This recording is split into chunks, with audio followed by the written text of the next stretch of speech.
Dito naman tayo tumungo sa sa bagong talagang bagong talagang hepe ng pulis na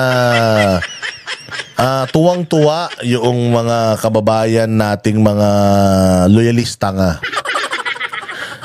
Kasi may sinabi si Basti Duterte sa kanya. Sabi ni Basti Duterte kay General Torre na yun nga tinalunan yung hierarchy. And aside from tinalunan yung hierarchy, he's highly controversial. Tapos naging naging general siya. Naging PNP chief siya. Syempre, yung media iti-twist nila 'yan. Iti-twist ng media 'yan. Kasi ganito ang sinabi ni Basti Duterte. Bukod doon sa marami siyang tinalunan, marami siyang nilaktawan na ranggo, doon lang sila nag-focus. Pero ang sinasabi dito ni Basti Duterte, yung buong gist nung kanyang sinabi is, si General Torre ay hindi na-promote dahil sa merits. Alam niyo yung merits? Merong merit and demerit. Diba? Yung good merits, ika nga, hindi siya na-promote because of good merits. Dahil sa kagandaang asal. Na-promote siya dahil sumunod siya sa utos na kahit na mali, kahit labag sa batas, sinunod niya pa rin. Hindi lang isang beses, hindi lang 5 beses, napakaraming kasalanan nito sa taong bayan. Tapos siya pa yung na-promote. Yun yung gist ng speech ni Mayor Baste. Pero syempre, knowing itong mga buwisit na mga media na ito, they will twist it ng parang pwedeng mabalikan si Basti Duterte.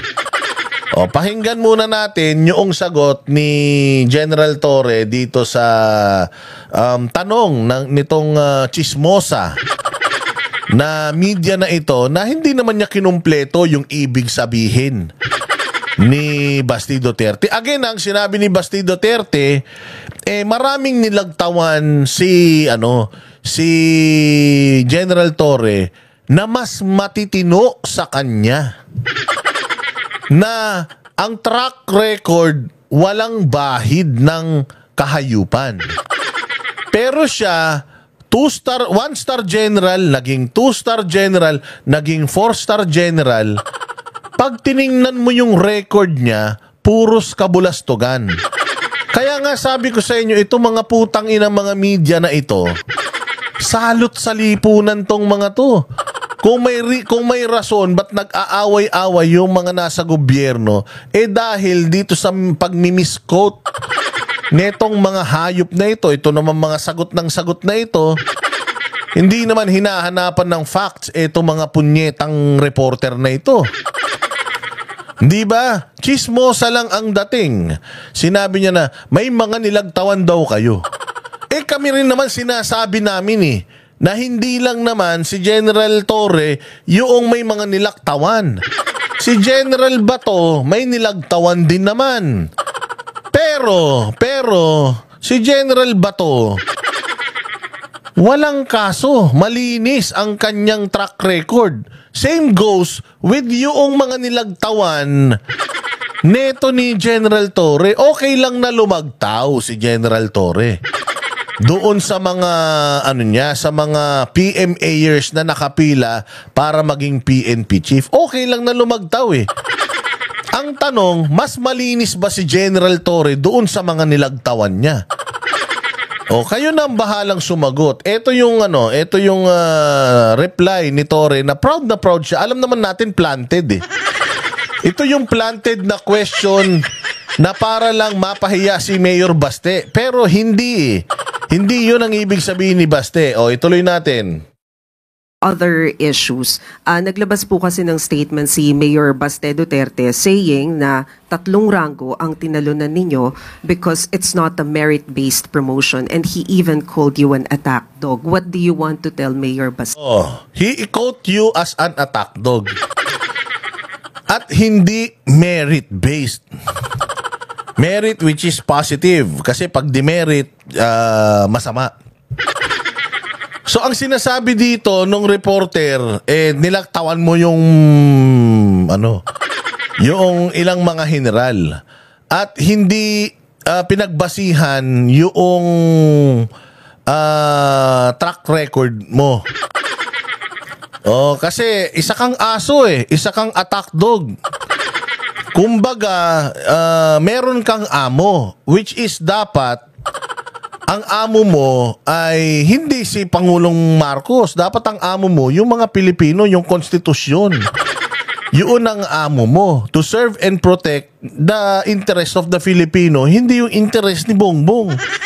Interest ni Rimulya, interest ni Abalos, hindi ba? Yun ang ibig sabihin dito. Kunyari pa nag-isip siya pero planted planted na planted. At even before, sinasabi na natin yan, even before this press con or question and answer, nung na talaga pa lang siya, sinight na natin yon na yes, it is possible. It's actually the discretion of the president. Pero ang question nga dito is, magaling bang pulis to? Mahusay bang pulis to? Okay. I just respect his decision and I respect his opinion. And rewind lang ng konti sa termino naman ng tatay niya kung sino unang chief PNP. Okay? So, ano ranggo ng unang chief PNP at ano ranggo ko bago ako naging chief PNP. So, ayun. So, yun na. Doon niya binase. Tama rin naman yun. Maganda naman. Pero, since kinumpir mo si General Bato sa'yo, General Torre, wala ka sa kalingkingan. Unang-una sa lahat, sa isip at sa mga nagawa, wala ka sa kalingkingan. Putang ina niyan, kinumpara mo yung sarili mo kay General Bato. Unang-una, si General Bato ay isang sundalo nagtapos sa Philippine Military Academy.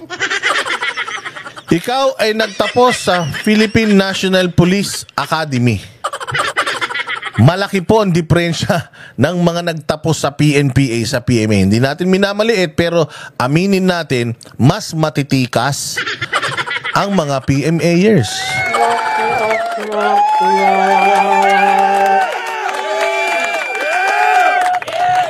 Si General Bato, noong siya ay nagtapos at noong siya ay na-deploy, hindi yan na-deploy dito sa Metro Manila. He was deployed sa Visayas, Mindanao. Kung saan nagkalat ang mga komunista, terorista, at talagang napakahirap pagka diyan ka napunta. May mga documentary pa si General Bato. Noong siya ay hindi pa mataas na ang posisyon, lumalaban na yan sa mga rebelde. Nakikipagbarilan na yan sa mga komunista. Okay. Ikaw, ano ang may pagmamalaki mo? Anong laban ang mga ipinanalo mo? Gumawa ka ng documentary, i-content ko. Kung meron. Kung meron. Kasi si General Bato de la Rosa, unti-unti umangat ang kanyang ranggo dahil magaling siya sa trabaho niya. Crime buster talaga siya. Matapang talaga siya. May mga documentary pa siya noon na talagang naglalakad sila sa mga kabundukan. Naghahanap ng mga kalaban. Pucha, ikaw baka buong buhay mo, nakaupo ka na lang dyan sa lamesa mo. Baka pagka-graduate mo ng PNPA, may rango ka na, baka nag-schooling ka na ng nag-schooling para umakyat yung rango mo. Hindi kasi ganyan noong panahon. Noong panahon kasi, yung rango mo nakabase sa trabaho mo, performance mo, sa pagtupad mo sa iyong tungkulin. Baka para ka lang si Lacson. Kasi yan sinasabi ni Biroya before eh. Si Lacson daw, all his life as a policeman, he spent it sa lamesa. Hindi daw siya nakikipag-bakbakan sa totoong laban, which is sa kalsada. Wala daw siyang ganung experience. Baka ikaw ganyan din. Pero kung hindi, edi gumawa ka ng documentary kung anong karira mo, highlights mo. Para alam natin, kasi hindi ka talaga namin kilala eh. Nakilala ka na lang namin, Tore, noong nagbinalasubas ka dyan sa QCPD. Noong naging tarantado kang general dyan sa Coronel pa lang yata, dyan sa QCPD, kung saan naging partisan ka at ipinagtanggol mo yung isang road rage na putay nang yan, porket kalahi nyo, porket dating pulis, porket padrino ka, binigyan mo ng plataforma, pinagpaliwanag mo, kasama dyan sa istasyon mo. Yun pala, CCTV, lumabas, siya talaga yung may kasalanan. Napahiya ka nun. Sa sobrang, buti nga nun, may kahihiyan ka eh. Sa sobrang kahihiyan mo nun, nag-resign ka sa iyong tungkulin. Si Bato, nag-resign ba yan? Hindi.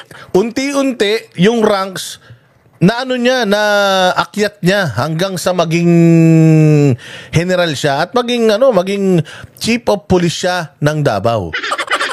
Nung naging chief of police siya ng Davao, anong nangyari sa Davao, General Torre? Yung Davao City ang pinaka-peaceful na syudad.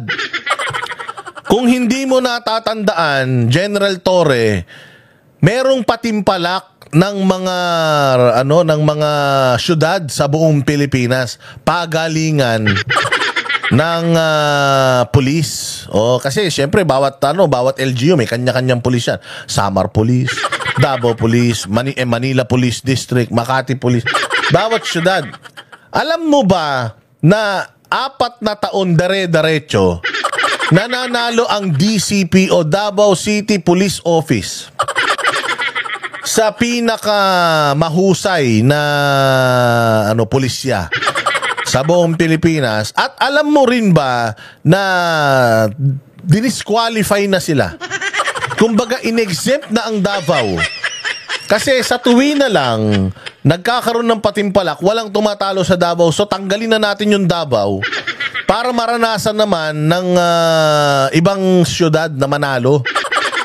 Tinanggal ang Davao dyan sa patimpalak na yan para lang maka-experience naman yung ibang syudad na maipagmalaki man lang nila na we won as the best police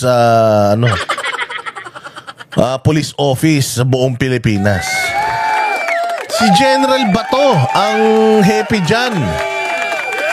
At bago nalinis ang Davao, my goodness, ang Davao talaga naman, sobrang gulo dyan. Sinasabi nga sa akin noon na hindi ka pwede maglakad dyan ng nakarilos. Kahit peke yung relo mo, yari ka dyan. Di ka makakalakad ng gabi, sobrang daming kriminal dyan. Pero dahil kay General Bato, kay Pangulong Duterte, syempre hindi naman magiging successful si Pangulong Duterte kung hindi magaling yung kanyang pulis. Dahil sa kanilang napakagandang ginawa dyan sa Davao City, matapang na head-on, binasag nila lahat ng mga sindikato dyan, lahat ng mga kriminal dyan, kidnapping, terrorism, name it. Dyan sa Davao, may mga kidnapper, holdupper, Abu Sayyaf, terorista, may mga NPA pa. Lahat ng klase ng kalaban nandiyan sa Davao, pero ngayon ang Davao zero insurgency.